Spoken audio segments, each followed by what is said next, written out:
Hey, I'd like to welcome you to another episode of Mission Matters. My name is Adam Torres, and if you'd like to apply to be a guest on the show, just head on over to missionmatters.com and click on Be Our Guest to apply. All right, so today is a very special episode. We have Stingray Robb on the show, who is an IndyCar driver, for those of you who do not know, and we got a lot to talk about today. I want to talk about the work and the collaboration you're doing with Pray.com. We got to talk about how you got that name, of course, and a whole lot more. I want to know what's going on in the season as well, but just to get us kicked off here, welcome to the show. Good to have you here. Yeah, thank you. Thanks for having me on. So first thing first, I always like to hear, it's easy to look up and see where you're at now, IndyCar driver, of course, one of your dreams being realized. But where did all this start? Where did it all begin? How did you get interested in racing? I think my interest started from an early age. My parents, they would take me around to Corvette club meetings, autocross events, drag races from an early age. I actually took my first steps at a Corvette club meeting. And so really? I knew that that's what I wanted to do. I mean, I just love the smell of burning fuel, burning rubber, and all of that kind of started with my name a little bit, but we can get into that a little bit later if you want, or now, whatever works. But yeah, so I knew pretty early on what I wanted to be, and that was a race car driver. Were both your parents car people, like your mom and dad, or just dad or mom, or how was that? Were they in the business at all, or? Neither one of them were really into the business of auto racing or cars or anything like that. Other than they just had a passion for it. And so they passed their passion along to me through my name. That's part of the story. But, yeah, they went to all those events just for the sake of doing it, for having fun. And, for me, that was something that I got to see firsthand. I mean, when we were driving around town, I was in the back seat of my mom's car. We'd take off from a stop sign, and she'd accelerate quickly. And I'd say, faster, faster, faster. So it was pretty early that they hooked me with that bug.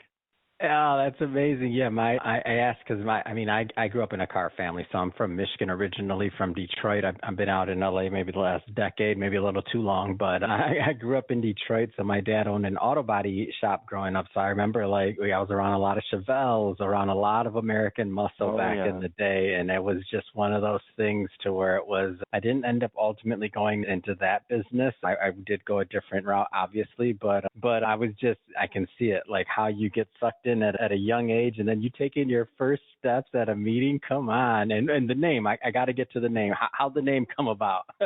Yeah, that's usually the first question that people ask, and they usually follow it up with, is that your real name? And yes, it is my real name, I promise. But the story goes, my parents were big Corvette fans, obviously, and they decided to name me after the Stingray Corvette. So my dad has a 1966 C2 Stingray Corvette I grew up around, and then the other half of that story, the more boring side, it doesn't mean a lot to very many people, but it's kind of fun, is that my dad's side of the family's heritage is from Stirlingshire, Scotland. So Sting is actually short for Sterling. And then both of my grandfathers had Ray in their name. So it was a combo deal, and there's a lot going on, but I think it was just an excuse to name me after the Corvette. Man, you just had some cool parents, too. I mean, shout out to the parents, man. I'm like, I don't know. My dad's favorite growing up were Chevelles, so if my name would have been Chevelle, I don't know how I felt about that, but Stingray is cool. Or Camaro, That's Camaro awesome. Torres. Oh my God. I could see it, man. That could be a nickname. Yeah, there you go. We're gonna do some rebranding around here. This is happening. Good. Where did it happen? It happened today. My team's gonna kill me, but it's okay.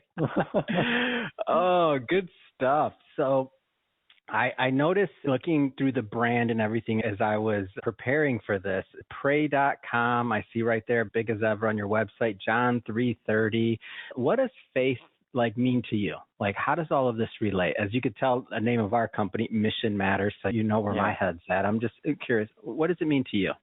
Well, let me start by kind of telling my story a little bit, and that way you can get a feel for where I'm at. Yeah. I grew up in a Christian home, and I had my dad's side of the family, which was actually Latter-day Saints, and my mom's side of the family was Nazarene. And so I had very two contrasting faiths growing up with. And so at some point in my life, I had to make the choice of, okay, what do I believe in? What I stood on was, after doing some research, I'm like, I believe in the Bible. Anything above and beyond that, I cannot support or justify. And so my faith is tied to what the Word says, and I believe it's God's truth.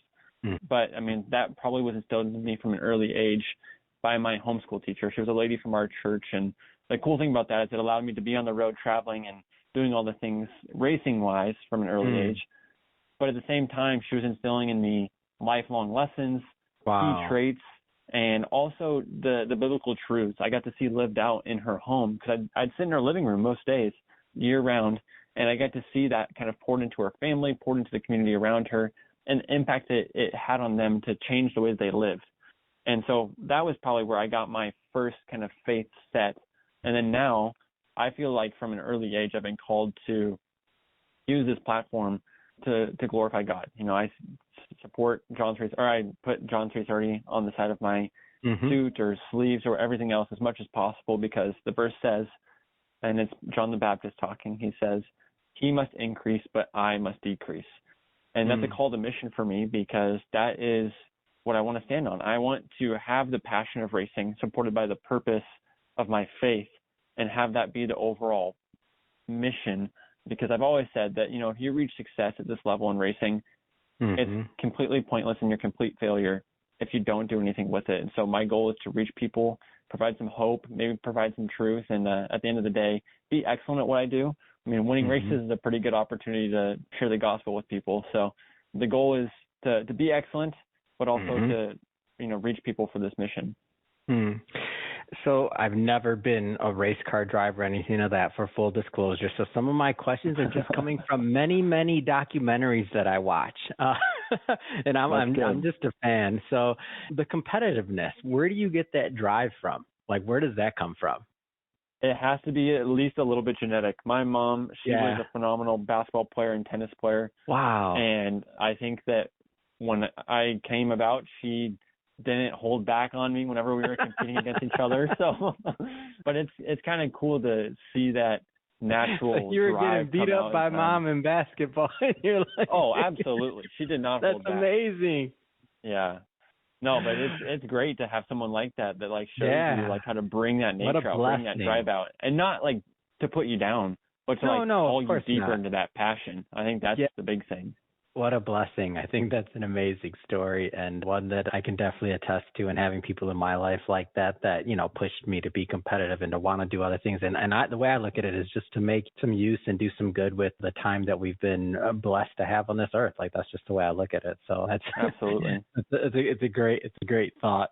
So as you've been kind of navigating your way, the IndyCar world, and I want to go a little bit further into maybe Pray.com, some of the crowdfunding collaboration, and just what that means overall, because I think it's unique and I think it's special. Nothing against other sponsors or against other things, obviously, but just the platform and what you're doing, I just think it's different. Yeah, absolutely. All right. Well, so the cool thing about the sport that I'm in, being a race car driver, is that it's not just about the individual behind the steering wheel. It's about the team around him, as far as the racing team goes, as well as the business side of the team. I mean, I have a good group of managers around me, and you know, when this opportunity came about with Pray.com, it was a miracle, honestly. I mean, I don't really understand how it came about, but it happened at the right time when we needed it to. But it's kind of cool, and it's a unique situation that we're in, because most times brands come on board with drivers. The drivers may not support their full mission, or they get called into action, and they may not be totally aligned with what they want to achieve. And for me, I feel like this is a platform I want to use. So of course I want to use brands that believe in my mission on and off the racetrack. And so having Pray.com on board, where their mission is to make prayer a priority, has allowed me to kind of like go full on into supporting them as a brand and them supporting me as a driver. And so they want to see me get race wins, but they also want to see me reach people. And so that's kind of the cool thing about it. And, you know, this crowdfund deal, I'm probably not the best one to speak about it. There's much smarter people than I, but like I said, I have a good team around me that kind of has provided that opportunity for people to jump on board and support the mission with us. And the goal in the future is that we could have our own team to, you know, make the choices on what brands we have on the side of the car and have a voice in that sense. Because when you're talking IndyCar racing and you're going to the Indy 500 and there's 300,000 live in attendance audience fans, plus the millions of people watching around the world, you want to have an impact, and you want to have an impact that is positive and hopeful and truthful. And I'm not saying that all the other brands aren't. I'm just saying that I think it'd be very nice to have a car that is fully focused on providing that for the fans. Amazing. So let's talk a little bit about the season, and how it's going and just your plans for the future. So how's the season going? Yeah, so this is my second year in IndyCar. This is my first year with my new team, which is AJ Foyt Racing. And the cool thing about this year is that I'm driving a Chevrolet. Last year I was in a Honda, and I'm not challenging any brand with one or the other. I'm a little biased at the moment, but the joke was last year that I was going to have to change my middle name to Civic or something. So I'm glad that this year I get to keep my name. Keep the bow tie on. So it's all good. That's cold.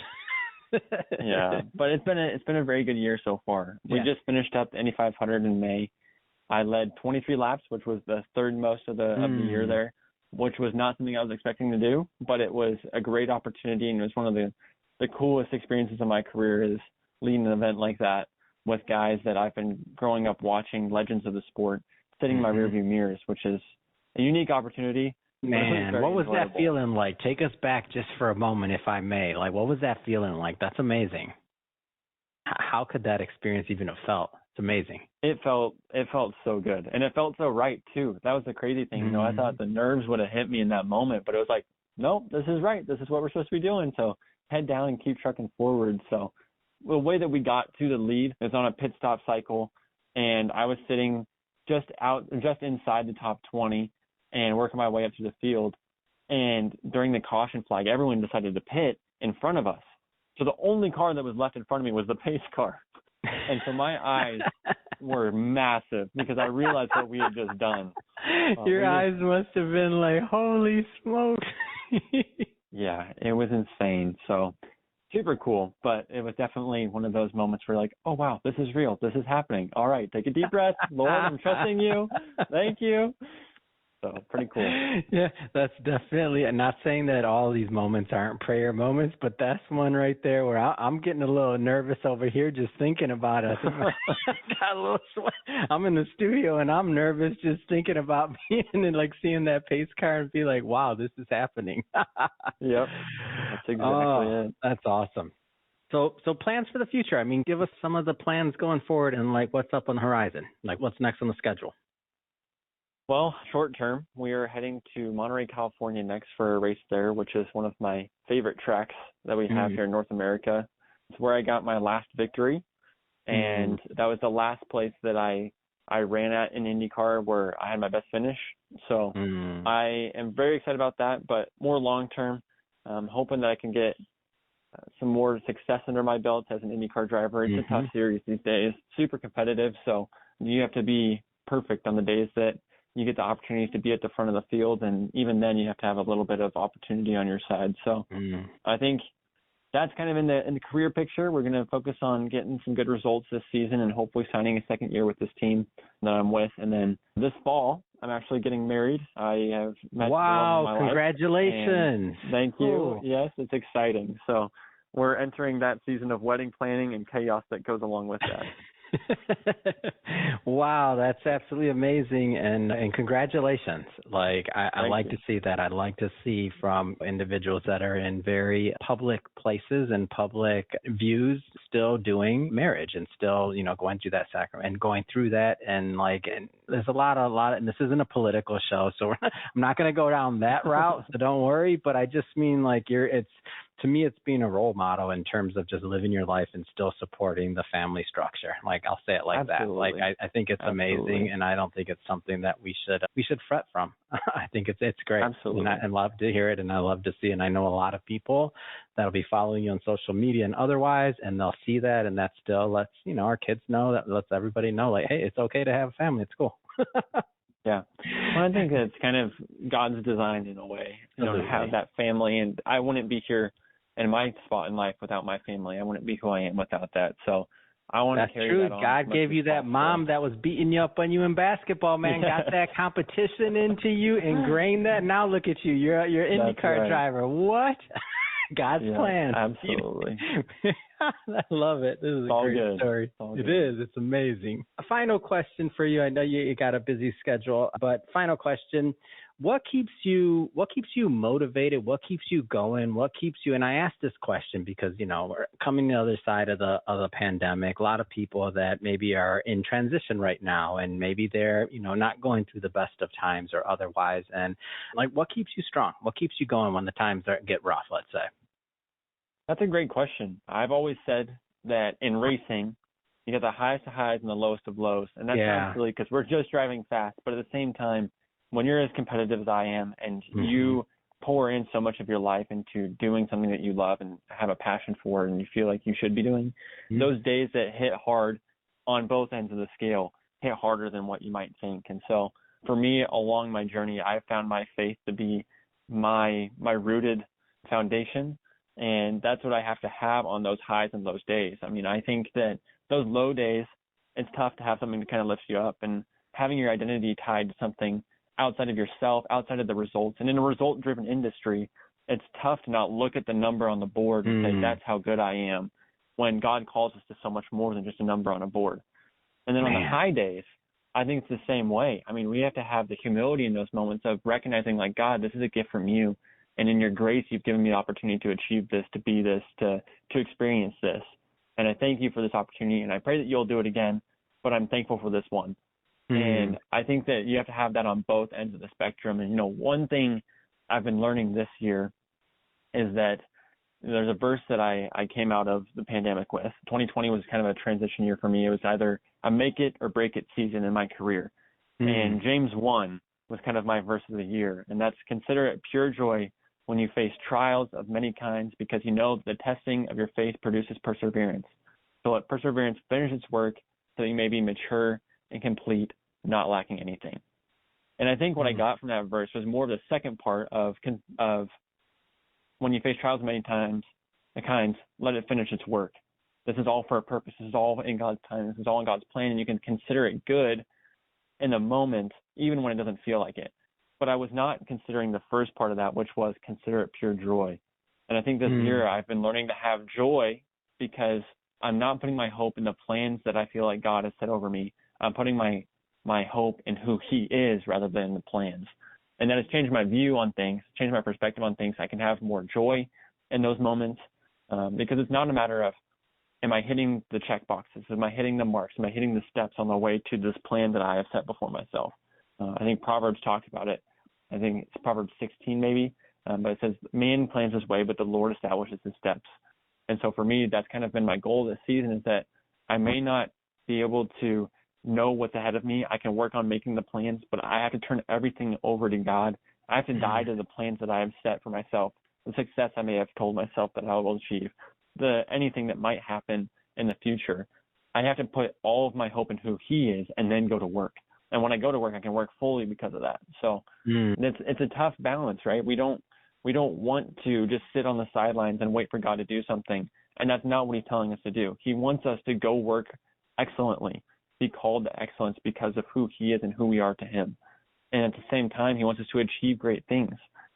But it's not up to us, it's up to him. So that kind of turning it over and having joy in the midst of all of that is a lesson I've been learning this year, and it's something that I'm striving to achieve in the future. Yeah, man, I love it. You got me all fired up over here. I'm sure the audience is fired up as well. If people want to follow up, they want to follow your journey, follow your social media, like, give us some of the handles. I'm on most social medias at Stingray Robb. That is Stingray ROBB, 2 B's on Robb. My website is stingrayrobb.com, same thing, ROBB.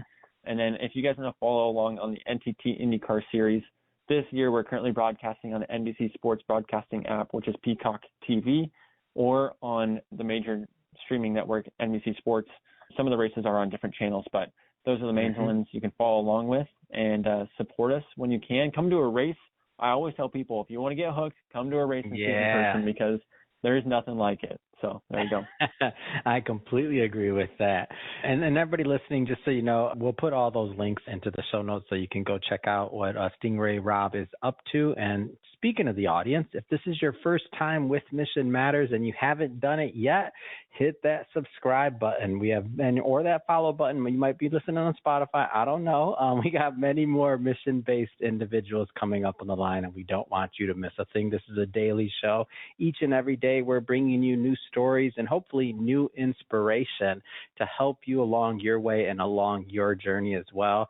Stingray Robb, hey man, I really appreciate you making some time for us over here at Mission Matters and wish you much more continued success. Awesome. Thank you.